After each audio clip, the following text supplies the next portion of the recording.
The alert on my phone didn't say, family. It said, high-level security breach. I was sitting in a secure conference room at my investment fund in Austin, mid-briefing on a data integrity case, when my secure phone, not my personal one, lit up. An alert I had configured, but never, ever expected to see. Violation residence. I excused myself. My heart suddenly cold and steady. I pulled up the encrypted feed. And I watched my sister, Jessica, in my home office. She'd already bypassed the decoy lock and was jimmying open my corporate safe. And when she pulled out the hardware wallet, a $1.2 million corporate asset belonging to a client, and tossed it into her designer bag like a cheap lipstick, I realized the system was right. Have you ever felt like the boring one in your family? The one nobody bothered to understand? Let me know your story down in the comments. To understand Jessica, you have to understand my family's operating system. It doesn't run on love or support. It runs on presentation. My sister Jessica was the golden child. She wasn't really a person. She was an Instagram feed. Her entire life was a carefully curated performance of avocado toast, sponsored trips she couldn't afford, and expertly filtered sunsets. She was an influencer. A job title that, in our family, was treated with the same reverence as curing cancer. And then there was me, Isabella, the black sheep.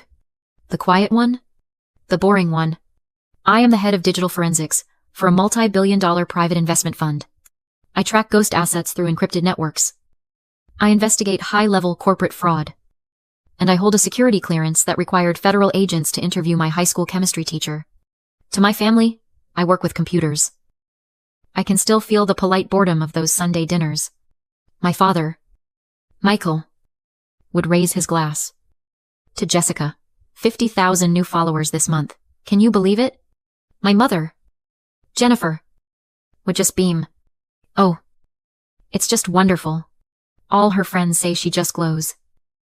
Then, inevitably, all eyes would turn to me, sitting there in my plain blouse. And how are things at the office? Isabella, Mom would ask, her voice already drifting. I used to try. I'd say, it's going well. I just got my new cybersecurity certification. And I'm leading the investigation into the... Oh! Honey. Please. Dad would laugh, cutting me off. Don't bore everyone with the technical jargon. He'd pat my arm. Just say you work in IT? It's fine. It wasn't fine. It was erasure. They bragged about Jessica's 50,000 followers. But they never once asked about the $50 million in assets I helped recover for our clients last quarter. They never asked why my apartment had reinforced locks. Or why I couldn't just talk about my work trips. They just assumed I was nothing. A quiet, reliable, boring utility. And that's why they gave her a key to my apartment. It's just for emergencies. Honey, Mom had said, patting my hand a few months ago. What if something happens? Jessica is so close by. And she's so good with people. I knew what it really meant. It meant they didn't believe I had a single thing in my life worth protecting. They trusted Jessica's empty charm more than they respected my boundaries. They saw her as the asset, and me as the administrator. They had no idea that their boring daughter, the one who just worked with computers, was responsible for protecting assets that could buy Jessica's entire curated lifestyle 100 times over. They didn't see me. They saw a ghost in a pantsuit. And that's why, watching my sister on that encrypted feed, I wasn't just angry. I was awake. They assumed I had nothing of value. They were about to find out, in very specific, legally binding detail, just how wrong they were. I watched the encrypted feed go dark as she disconnected from my network. I sat there, in that cold, secure conference room in Austin. The hum of the servers was the only sound. Then my personal phone buzzed on the table. A text from Jessica. Hey, just stopped by your place, hope you don't mind. I borrowed that super cute USB thingy on your desk for a new vlog. My eyes scanned the rest of the message. Also, Dad says everyone has to be at La Vista tonight at 7. We have a huge announcement. Don't be late. I read the text twice. A super cute USB thingy. $1.2 million. And that was it. It wasn't a roar of anger. It wasn't a wave of sadness. It was the sharp, silent snap of a structural support giving way. The illusion I'd been holding up my entire life. The idea that if I was just quieter, just smarter, just better, they would eventually see me. It all just evaporated. I didn't call Jessica. I didn't call my mother to scream. I locked my personal phone. I stood up. My boss, the firm's head of security, was still looking at the data on the main screen. I walked over to him. "Sir," I said. My voice was perfectly steady. "We have an active breach." He turned, sensing the change in the room. "What breach? The network is stable?" "A physical breach," I said, meeting his gaze. "A corporate asset containing $1.2 million in client funds has been physically compromised at my residence. I have the perpetrator on video." His entire demeanor changed. The air crackled. He understood. This was real. "Go," he said, pointing to his office. "Make the call." I walked into his office as he and the team began initiating protocol, alerting legal, alerting the executive board, alerting the FBI. Because our fund is federally insured. I sat at his desk, and as I waited for the secure line to connect to our internal investigations team, the real pain hit me. It wasn't the money. The money was data. It was insured. It was traceable. It was encrypted. My company would get it back. It was the text. A cute USB thingy. For a vlog. It was the pain of invisibility. It was the sudden, crushing realization that I had spent 29 years being aggressively, profoundly unseen. They hadn't just stolen a piece of hardware. They had stolen my entire professional identity, crushed it into a cute object, and decorated it with a pink emoji. All those years of nodding along at dinner, all those, "Oh, that's nice, honey," comments from my mother, all those condescending, "How's the computer job?" questions from my father. They weren't just passively ignorant. They were aggressively incurious. They had actively chosen, year after year, to see me as a simple, boring, harmless utility, a background character in the dazzling show of Jessica's life. They looked at a top-tier forensics investigator and saw a hobbyist. They looked at a $1.2 million encrypted asset and saw a toy. This wasn't a betrayal. A betrayal requires a baseline of respect to begin with. This was an audit. And I had just received the final, devastating report. The line picked up. Internal investigations. "This is Isabella." I took a breath. The daughter was gone. The lead investigator was on the clock. "This is Isabella. I am officially reporting a high-level asset compromise. Send a team to La Vista restaurant at 7:30 p.m. And you're going to need the FBI. I arrived at La Vista at 7 p.m. sharp. The restaurant was exactly what you'd expect, the kind of place that mistakes high prices for class. All dark wood. Loud chatter. And waiters who looked exhausted. And there, at the best table in the center of the room, was my family. Jessica was glowing. A performance artist at the peak of her craft. She wore a white dress that probably cost more than my monthly utilities. Her hair professionally blown out for her big announcement. My mother, Jennifer, was practically vibrating with second-hand pride, touching her own hair as if to match. My father, Michael, sat back with a satisfied look. The proud patriarch. And next to Jessica, looking smugger than I'd ever seen him, was her husband, Ryan, a man who sold suburban starter homes and acted like he was the Wolf of Wall Street. I slid into the remaining chair. "Sorry I'm late. Busy day at the office." "Oh, Isabella," Mom gushed, not even looking at me. Her eyes locked on Jessica. "We're so glad you made it." Jessica was just about to tell us the big news. Ryan flagged down a waiter. "A bottle of your most expensive champagne," he boomed, loud enough for the tables nearby to hear. "We're celebrating." Jessica giggled. That high-pitched, practiced sound she used for her vlogs. "Oh, Ryan. Stop. It's our news." "To my amazing wife," Ryan said. As the champagne was poured, he raised his glass. "And to our new investment." My parents raised their glasses. To the investment? What's the investment? I asked. My voice quiet. I picked up my water glass. Jessica's eyes sparkled with a manic. Desperate light. We're starting our own lifestyle brand. But, like, legit this time. We've secured major funding. Oh. It's just wonderful. Mom said. This is what she was always meant to do. And then, Jessica reached up to her neck. My blood went absolutely still. She had taken the hardware wallet, the $1.2 million corporate asset, and attached it to a cheap, gaudy gold chain. It was hanging between her collarbones like a trophy. And I have to thank my big sister, she chirped, wiggling the chain, making the wallet glint under the restaurant lights. She lent me this adorable little thing for my new project. It's my good luck charm.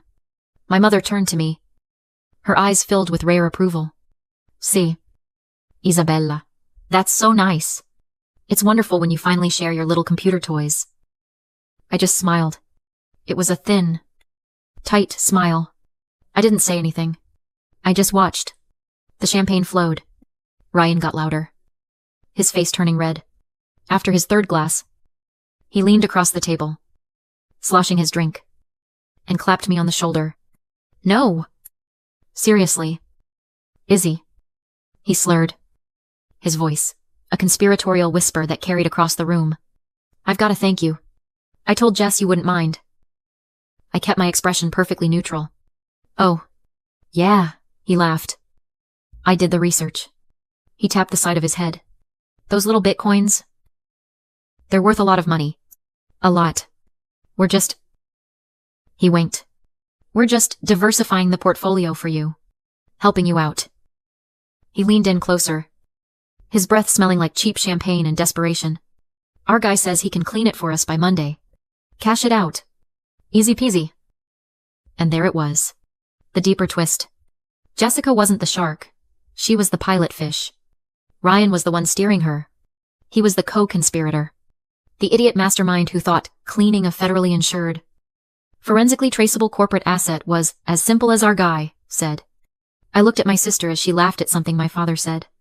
And in that moment, I didn't feel anger. I felt a cold, profound pity. I realized I was looking at a product. This was the golden child syndrome, in its final, catastrophic stage. Jessica had been taught, from birth, that consequences were for other people. She was never taught how to be, only how to look. Her entire life was built on a foundation of, as long as it looks good on Instagram. The truth doesn't matter. The debt didn't matter. The lies didn't matter. The theft didn't matter. She was so hollowed out by the pressure to perform perfection that she let this idiot, Ryan, convince her that grand larceny was just another life hack. He wasn't her husband. He was just her next enabler. The one who took over after our parents had done their work. They weren't evil. They were just empty. I looked at Ryan's smug, flushed face. He truly believed he'd just gotten away with it. He believed I was the family fool. I picked up my water. Wow. Ryan, I said softly. That sounds incredibly ambitious. He beamed. That's me. Izzy. Go big or go home. My secure phone vibrated in my pocket. A single, one-word text from my boss. Here. I put my water glass down. You're right. Ryan, I said, standing up. Go big or go home. I placed my linen napkin on the table. The restaurant noise seemed to fade to a dull roar. Jessica. Ryan, I said. My voice was calm, but it cut through their champagne haze. I'm so glad you're both this excited about your new venture. Jessica beamed. Aw. Thanks. Easy, I knew you'd get it. I finally do. I said. I pulled my corporate tablet from my bag, unlocked it with my thumb, and placed it on the table between them. And I hit play. The video was crystal clear. Encrypted. Government grade. It showed my home office. It showed Jessica fumbling with the decoy lock, then finding the real safe. It showed her using an app to crack it. It showed her pulling out the hardware wallet. Ryan squinted. What is this? Izzy. Some kind of joke. A vlog you're making, he laughed. But the sound was thin and cracked. My father, Michael, started to look confused. Isabella. What is this? Turn it off. That, I said, my voice dropping into the register I use for depositions, is a video. Time-stamped to 3:14 p.m. this afternoon. I looked directly at Jessica. Her smile was frozen. Her eyes wide. That, I said, is you, Jessica. Committing, breaking, and entering. That is you defeating a corporate-grade security safe. And that is you stealing a $1.2 million, fully traceable corporate asset that belongs to my firm's clients. Silence. Not just at our table. The entire restaurant seemed to have gone quiet. The color drained from Ryan's face. He looked like a fish. Jessica's hand flew to her neck, clutching the wallet. Isabella. My father's voice was a low growl. Stop this. Now. And that's when they walked in. Two men, in impeccable dark suits, I recognized instantly from our firm's corporate security team. And a woman, in a sharp, practical blazer, who flashed her badge, almost imperceptibly. FBI. Cybercrime. They moved past the terrified host and walked directly to our table. Jessica Miller, Ryan Miller, the lead security agent's voice was polite, but absolute. We need you to come with us. Now. It was my mother who broke. She shot up from her chair, knocking her champagne glass over. The liquid spread across the white tablecloth like a stain. No! She shrieked. The entire restaurant was staring. What is this, Isabella? Stop this. Stop it. This is insane. This is a family matter. She is your sister. Her voice was raw, pleading, furious. The same voice she'd used my whole life to defend Jessica. To erase me. I looked at her. The woman who had never, not once, stood up for me. And I felt nothing. Just the cold, clean finality of the truth. This was the moment. This was the collision. You're right. Mom, I said, my voice quiet, but it sliced through her hysteria. You are 100% right. In our family system, the one you and Dad built, Jessica is gold, and I'm the trash. In that system, she can steal from me, lie to me, and you will protect her. And I will be told to share my toys. I paused, letting the words hang in the air. But we're not in the family system tonight. I nodded toward the federal agent, who was watching Ryan with the predatory stillness of a hawk. We are in the professional system. A system built on federal wire fraud law. A system of corporate accountability. Of digital forensics. Of binding client contracts.